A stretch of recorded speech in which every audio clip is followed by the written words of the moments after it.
Honestly, I'm stood here with just a tinge of disappointment we didn't get more points out of that game, didn't take the 3 points. When you go behind so early, you're almost fearing the worst, but really proud of that character and that comeback from the boys. Poor start, put that behind us, got control in that first half and played some really good football and could have been ahead more than that 2-1 scoreline. They were always going to throw balls and bodies at us, and we just couldn't quite hold on to what we had in that second half or make the game safer in terms of threatening their goal more and taking those opportunities we did have. But I can't say I'm not disappointed, but I've still got to take the positives out of that performance and put them into context for next weekend. And Matt J, Joel Randall on the score sheet, two academy products, and brilliant goal for Matt to start. Yeah, great finish. We worked on the press all week. We know where we wanted the ball to be, and when they started believing in themselves a little bit more in those dangerous areas, we looked a better team for it. I still want more from the likes of Joel Randall and Archie Collins and MJ to a certain extent, because those moments might be few and far between in games of football, and they're such big moments, and we've got to keep on working the goalkeeper and working their goal as much as we possibly can. But like I say, there's a lot of positives today.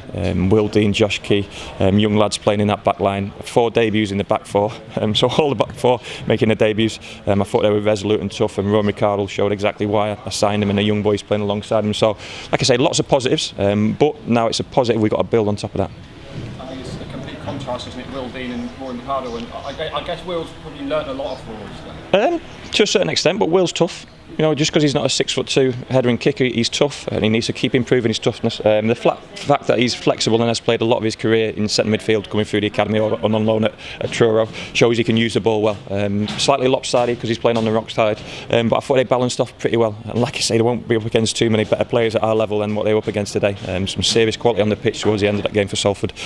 So, like I say, positives to take from it, but I will go home and watch the game, and I've just had something inside me which says a slight missed opportunity for 2 extra points.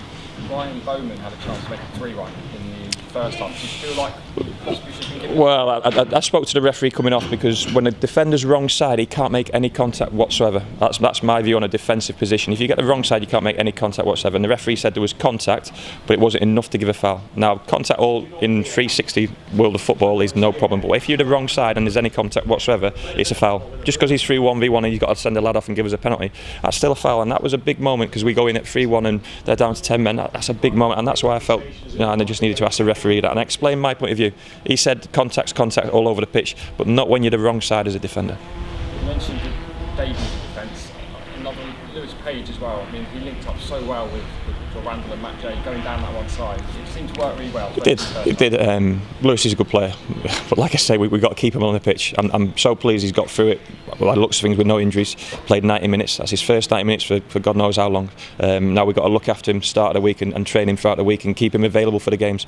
And Jack Sparks will play on Tuesday night. We've got a big game Tuesday night in terms of reserves.